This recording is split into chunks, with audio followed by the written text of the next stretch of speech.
E vai rolar final de Campeonato Brasileiro, mesmo com o Brasileirão sendo de pontos corridos, próximo domingo, 16 horas, Maracanã, de um lado e Flamengo, do outro o Internacional. Tudo porque os dois venceram nesse domingo, e no vídeo de hoje do canal do Nicola eu vou te contar tudo o que eu vi e as coisas que eu ouvi a respeito desses dois jogos. Antes, pedir para deixarem like no vídeo, se inscreverem no canal apertando esse botãozinho vermelho de inscreva-se, combinado? Bom, bora começar falando sobre a vitória do Internacional, vitória por 2-0 contra o Vasco, em São Januário, o Inter vencendo fora de casa e se recuperando da derrota absolutamente surpreendente no meio de semana para o Sport. Dessa maneira, o Internacional conseguiu continuar à frente do Flamengo por um pontinho, 69 pontos tem o Internacional, 68 pontos tem o Flamengo. Como é que se deu essa vitória do Inter?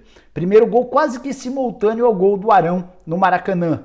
Bola cruzada da esquerda numa cobrança de falta e o Dourado subiu mais alto que todo mundo para fazer o gol. Gol dos mais polêmicos do Campeonato Brasileiro, tudo porque o árbitro de vídeo não funcionou. A CBF informou que houve um problema no árbitro de vídeo, não estava calibrado e não deu para verificar as linhas. E não dá para ter a mínima noção se o Dourado estava ou não impedido sem a ajuda da tecnologia. Vai ter gente que vai dizer que estava impedido, vai ter gente dizendo que não estava impedido. Sem o árbitro de vídeo fica complicado. O grande lance é como a gente pode, na antepenúltima rodada, não ter o árbitro de vídeo funcionando. De quem é a culpa? É bom que a CBF, o Leonardo Gaciba e as pessoas se pronunciem para explicar o que aconteceu, como é que o árbitro de vídeo pode estar descalibrado para um jogo tão importante. Importante contar também que o segundo gol do Inter sai só no segundo tempo, no finalzinho, em um dos últimos lances, gol marcado pelo Galhardo, que quase foi negociado com a Arábia Saudita, acabou ficando.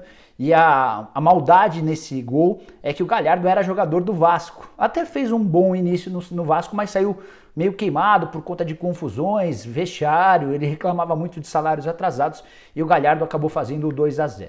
Antes do gol do Galhardo, pouco antes, já no finalzinho também do jogo, o Cano teve a chance num pênalti para mim, Mandrake, eu não marcaria o pênalti, e com a ajuda do árbitro de vídeo que já estava funcionando, o árbitro de campo marcou o pênalti para o Vasco, era a chance de 1-1, mas o Cano bateu mal. O Lomba estava muito bem na bola, acho que se a bola fosse no gol, o Lomba até defenderia, mas a finalização do Cano foi para fora e o Vasco desperdiçou a chance de empatar.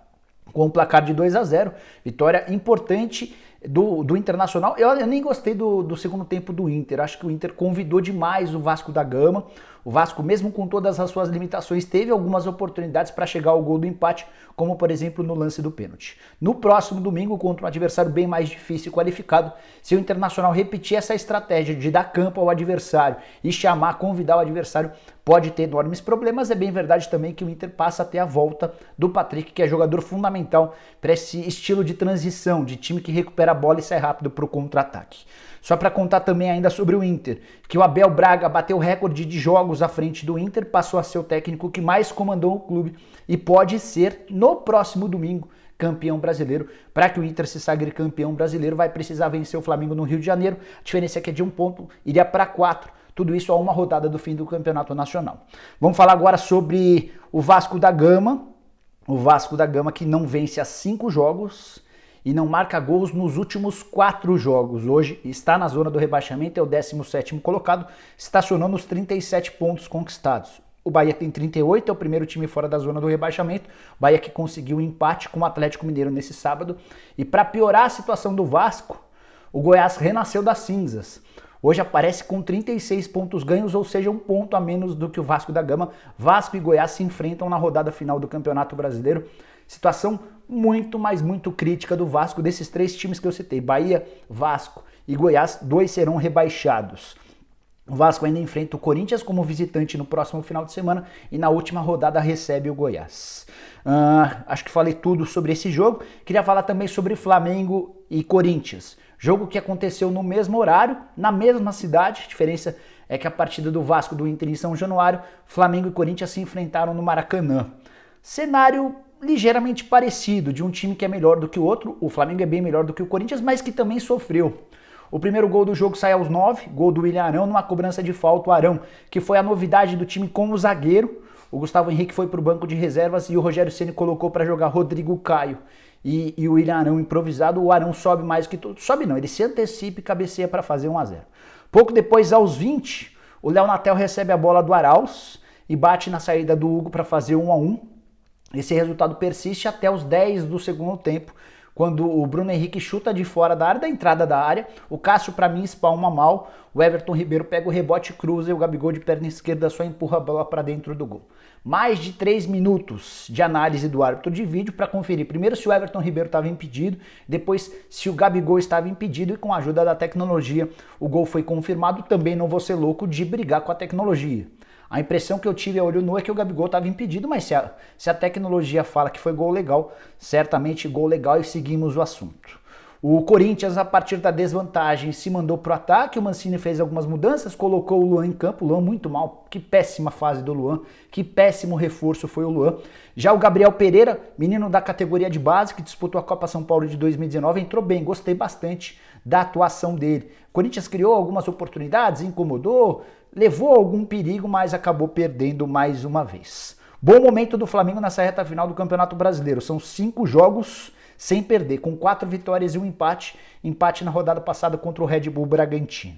Como eu disse, o Flamengo tem 1 ponto só de desvantagem em relação ao Internacional e chega para o confronto direto contra o Colorado, tendo a possibilidade de depender apenas de si. Então, o Flamengo vai precisar vencer o Internacional para ir para a rodada final, jogo contra o São Paulo no Morumbi, dependendo apenas do seu resultado. Se empatar, vai ter de vencer o São Paulo na rodada final e torcer para que o Inter perca pontos para o Corinthians, jogo no Beira-Rio. Esses são os confrontos finais dos 2 grandes e únicos candidatos ao título, tá?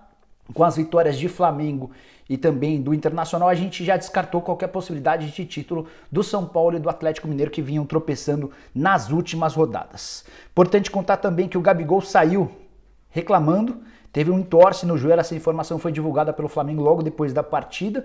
Ele é substituído e nem fica no banco de reservas, vai direto para o vestiário.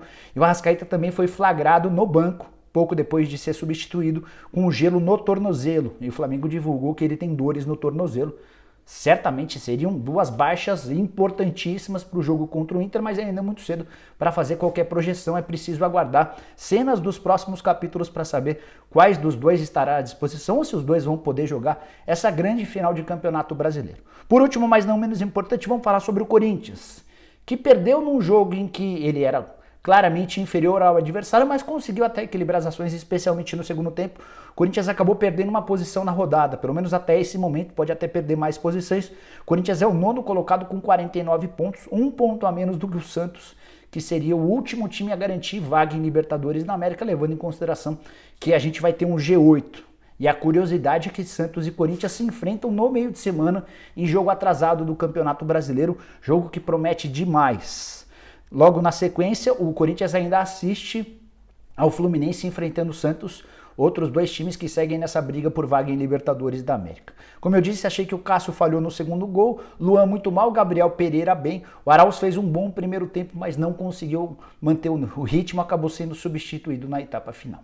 Bom, pessoal, eram essas as informações e impressões que eu queria dividir com vocês a respeito do que eu vi desses 2 jogos. Teremos uma grande decisão no próximo domingo, agora é uma semana de preparação, semana pesadíssima. E antes de me despedir, queria que você deixasse nos comentários o seu palpite. Quem será o campeão brasileiro, Flamengo ou Internacional? E eu tenho errado demais nos palpites, até é melhor para mim evitar palpites, porque eu já cheguei a dizer lá atrás que o Flamengo seria campeão com facilidade, depois quando o São Paulo abriu vantagem, imaginei que o São Paulo ganharia, pois vi o Atlético Mineiro como candidato concorrendo com o Flamengo, quando o Internacional abriu, imaginei que o Inter poderia ser campeão, até que o Inter perdeu para o Sport, e naquele momento eu cravei que o Flamengo será campeão, mas tem bastante coisa aberta, não dá para cravar. Flamengo e Inter, e aí, qual é o seu palpite? E só para se despedir, pedir para deixarem like no vídeo, se inscreverem no canal. Se inscrever é só apertar esse botãozinho vermelho de inscreva-se. Combinado? Nos vemos mais tarde, a partir das 10h15 da noite, numa live aqui no canal do Nicola. Até lá. Tchau, tchau.